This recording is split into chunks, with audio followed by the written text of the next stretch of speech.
And that's where everything came to a screeching halt.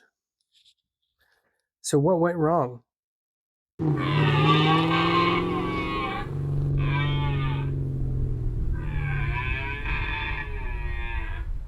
I did move most of my shop items here to the basement. It's winter outside. I don't have a heated shop. I really can't do much with adhesives or paint or anything like that that needs to cure. So what I'm going to work on are strategic items. And today, that's the elevator bed. Next, what I'm going to do is actually simulate the bed lift in here using these anchor points. These were the anchor points I actually took out of the floor of the van, so I am repurposing them for this experiment anyway. I've already got the base weight of just myself. Now I'm going to step back on and lift the bed frame so we can get a measurement of how much that weighs.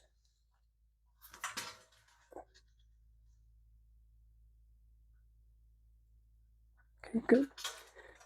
So that total we just got minus the total of what I weigh alone is almost exactly 50 pounds.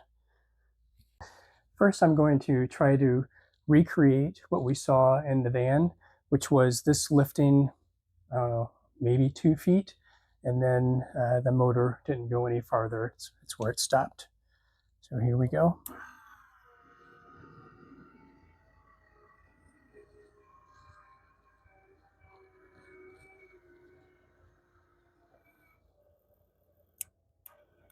Okay, that's it. Let's see how far we got. I'm right at 22 inches. So this motor with 8 Newton meters of torque lifted this bed frame, which is 50 pounds, 22 inches off the ground. Next, what we'll do is actually swap out this Yeti power pack for a little more power. Because the problem might not be the motor, the problem might be the fact that I'm only delivering 12 volts at, I mean, how many amps you think is going through here? 10 tops. So let's hook it up to our EcoFlow, see if that's any better.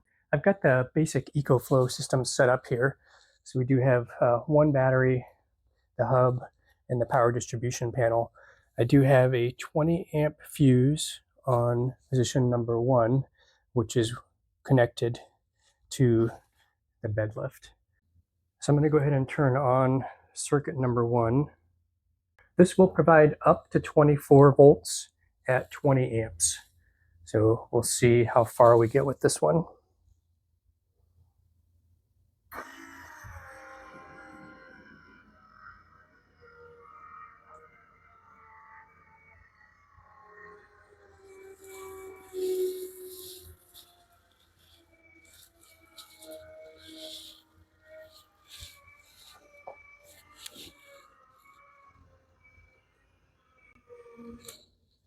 Pretty much as far as we want to go. Okay, so that's 50 pounds, pretty much all the way up. Let's measure it. I'm at 66 inches here. Let's up the ante a little bit. So I'm going to put some weight on here. The slats for the bed, those are about 15 pounds. I did weigh those. And the mattress that we're going to get, 38 pounds is the shipping weight. So if you think about the mattress and the pillows, bedding, let's call it 50 pounds. So let's add 50 pounds. Right, let's see how we do.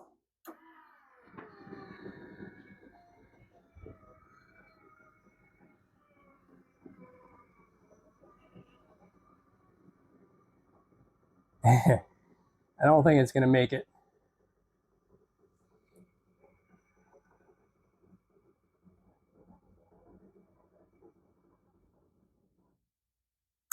Okay. All right then. Full power, everything I can give it. 26 inches off the ground. That's not going to work. Another one of the design issues, I'm fully aware that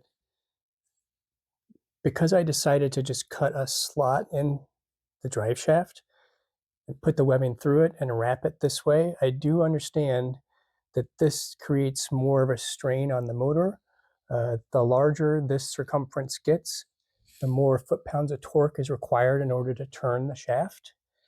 I can't do the math, but I can tell you from this experience that my design with this motor, with as much power as I want to give it, is not going to work. I don't want to change this design. I like the way this works, and I'm going to stick with it. So what do I have to change? Let's recap. We're building a bed lift to go in a Ram ProMaster super high roof. And the idea is that this will rest on benches on the bottom and will travel up to the ceiling. So when we take into consideration the ceiling height from the floor to the ceiling that we have to work with after insulating floor and ceiling, and then 10 inches for the bed, that would be 3 inches for the frame, 6 inches for the mattress, and 1 inch for, spare, because it's not going to fit too tightly up in the ceiling because the ceiling's a little curved, right? So when we subtract all that plus the bench, the amount of lift that we need from the benches to its up position is approximately 56 inches. So that's the mark we were looking for when we're doing our testing. The initial tests in the van, which honestly was a surprise to me that it failed, was a failure. And in terms of failures, I'm not overly upset about it. Look, I was a little concerned that this motor, look at this little motor. I was a little concerned that this would truly be able to lift the amount of weight that we're talking about. Remember, the bed frame alone, 50 pounds. The slats that go on top, 15. The mattress and other things, maybe another 50. So 115 pounds to go from the bottom to the top, 56 inches. I was really concerned that this motor wasn't going to work, but I was so hopeful. I've seen the videos where folks had the little motors with the 8 Newton meters of torque, and I thought, they were successful. One of the people even had an aluminum frame bed exactly like this, a 3-inch by 1-inch extruded aluminum profile. I know that their bed couldn't be too much lighter than mine, if not even heavier, and their motor worked. So what's the difference? I think the main difference is that the motor that I have maxes out at 8 Newton meters of torque, whereas I went back and watched the video for the person who had the small motor like this and was successful, and they had a motor that operated at 8, but then would also go up to 40-ish Newton meters, depending on how much current you allowed it. If you had a 30 amp fuse in there and it was able to draw that much amperage, it would absolutely work. I can't find that motor in the United States.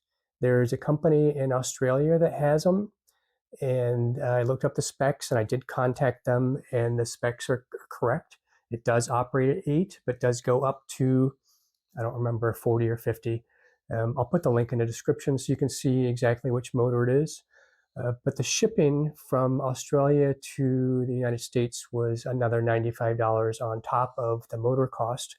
And then, again, if it didn't work, at that point, they're not Amazon. I can't just go and drop this off at the UPS store and send it back. It would be another $95 back. And at that point, I don't know, it just seemed like not the right strategy for me at this time to get that motor, although, gosh, I wish I had that motor.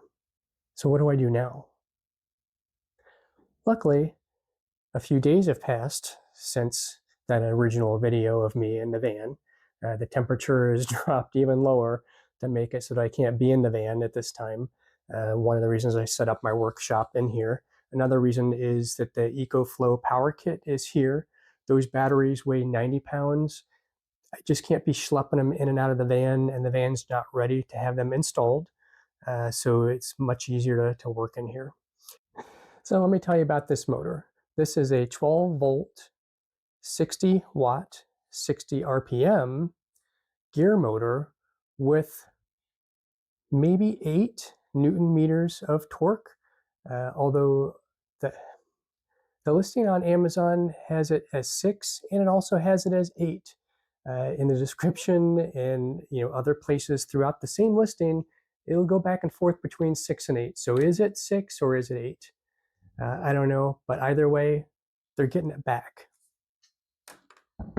That was $80 on Amazon, and I will be returning that this afternoon. The plan is this motor. Again, would love to get that motor from Australia. It's similar size and weight as that one. This one's coming in at about 13 pounds, whereas this one's probably 1.5 pounds, 2 pounds. This one is a tarp motor designed for dump trucks with a 28-foot bed. It is a 12-volt motor, 600 watts. That's 0.8 horsepower, and it will rotate at 60 RPM. It has a torque rating of 50 Newton meters of force. 6 or 8, 50. 60 watt, 600 watt. $80, $140. I think this one's probably going to work. So we had a failure. It's not the end of the world. I'm not thrilled about wasting the time and money and putting the effort in and having the failure, but it's not the end of our story. We did still learn a number of things. For instance, while I was out in the van a few days ago and had the failure that led to this video, I did go ahead and move the bed frame to the top up by the ceiling. I used the Yeti power pack because that's the only power I had in the van. So I hoisted it from the middle and gave it an assist while I pushed the button and wrapped the webbing, and we got it up there. And once it was there, it did stay in place. So we proved that it will fit in the location that we want it to fit in. It's not right up against the cab, but it's back maybe 8-9 inches because it kind of tapers in a little bit towards the cab, and it wouldn't fit in that spot if it was all the way forward. So bring it back, put it all the way up. It did fit in that location. We banged the sides a little bit going up, so we learned that we'll need to put some sort of protection on the van and or the bed frame. We'll figure out which one is best at that time. Stay tuned for part 2 of DIY elevator bed lift from Moose Van, where we install the new motor and put our new design elements in place and install it back in the van.